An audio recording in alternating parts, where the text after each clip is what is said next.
সারা দেশ ওকে এত দোয়া করতেছে, খোলা আসমানের নিচে এত এত হাত ওর জন্য দোয়া করতেছে।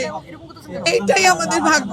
ঠিক আছে, সমাধিত যেটা দেখে আমারও খুব ভালো লাগে যে কারিনা আজকে চলে গেছে। কারিনার হয়তো এতটুকু হায়াত ছিল, ভুল চিকিৎসা ভালো চিকিৎসা আমাদের নিজেদের সিদ্ধান্ত সবকিছুর ঊর্ধ্বে হচ্ছে যে কারিনা চলে গেছে। এইটাই ওর এতটুকুই হায়াত ছিল, এতটুকুই ওর আমাদের সাথে থাকার জন্য আল্লাহ দিয়ে দিয়েছিলেন।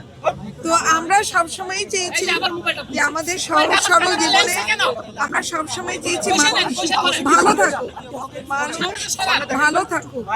আমরা এখন আসলে রাজনীতি সচেতনতা ওইভাবে নাই, বাট হিউম্যান বিং হিসেবে সচেতনতা আছে যে মানুষের উপর অত্যাচার না হোক, মানুষ ভালো থাকুক।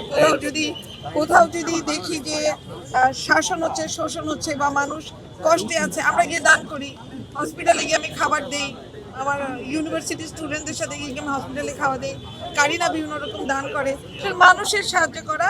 কিন্তু আপনারা অনেক কারিনাকে ভালোবাসছেন, এটা আমার জন্য কত বড় গর্ব যে আমার মেয়ে আজকে চলে গেছে, আমার দুনিয়ায় চলে গেছে, ডানা ভেঙে গেছে।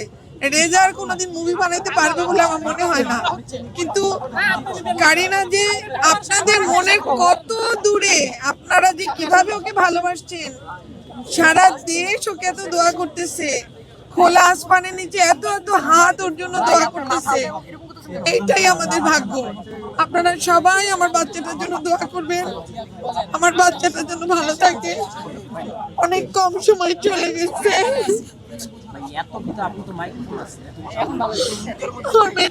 আপনারা দোয়া করবেন, আপনারা বেশি বেশি করে দরুদ পড়বেন। যখনই ওর একটা কন্টেন্ট দেখবেন, আপনারা সূরা ইয়াসিন পড়বেন বা দরুদ পড়বেন বা একটা সূরা ফাতিহা পড়বেন। কারিনার হাতের উপরে বক্সায় দিবেন। কারিনা যেন উপরে এরকমই হাসি খুশি থাকে। কারিনা কথা বলার আগে হাসতো, শরীরে কষ্ট নিয়ে, এনার্জি কম, এই সেই, সবার চেয়ে ওর এনার্জি বেশি। সবাইকে হাসাচ্ছে, সবাইকে নাচাচ্ছে। আমাদের বাসার হাট চলে গেছে, আমার দুটো ছেলে আছে, আমার হার্টই নাই, আমি চলবো কেমনে, ওদেরও নাই। আপনারা কারিনা যদি কখনো কোনো অন্যায় করে থাকে, কোনো কিছুতে আপনাদের যদি অপছন্দ হয়ে থাকে, কারিনাকে মাফ করে দিন, কারিনার জন্য দোয়া করেন। আর আমরা জুলাই যোদ্ধা না, আমরা মানব যোদ্ধা, আমরা জুলাই যোদ্ধা।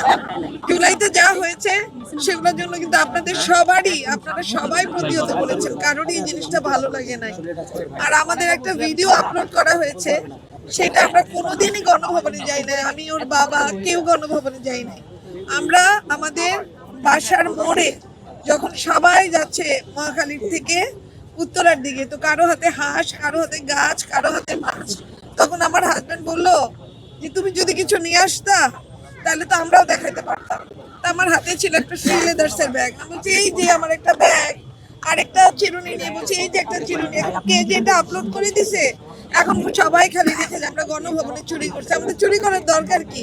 চুরি করলে কি কেউ একটা এতটুকু ব্যাগ চুরি করে, একটা প্লাস্টিকের চিরুনি চুরি করে? তো দামি দামি জিনিস চুরি করবো, ওইটুকু কেন চুরি করবো? তো আমরা এগুলো করি নাই। আমাদের একটা নিজেদের মধ্যে আমরা সবাই মজা করছিলাম, আমরাও মজা করছিলাম, মানুষের মজা দেখি। তা আপনারা যদি এই সম্বন্ধে কারো কোনো ভুল ধারণা থেকে থাকে, আমি প্রকাশ্যে বলে দিলাম, এই ছিল ঘটনা। আর আমাদেরকে আপনারা অনেক ভালোবেসে, যে ভালোবাসা দিয়েছেন কারিনাকে, আপনারা সারা জীবন যতদিন কারিনা তার কাজের মধ্যে বেঁচে থাকবে, কারিনার জন্য দোয়া করবেন, কারিনার জন্য দোয়া করবেন, কারিনার জন্য দোয়া করবেন, এই আমার প্রার্থনা।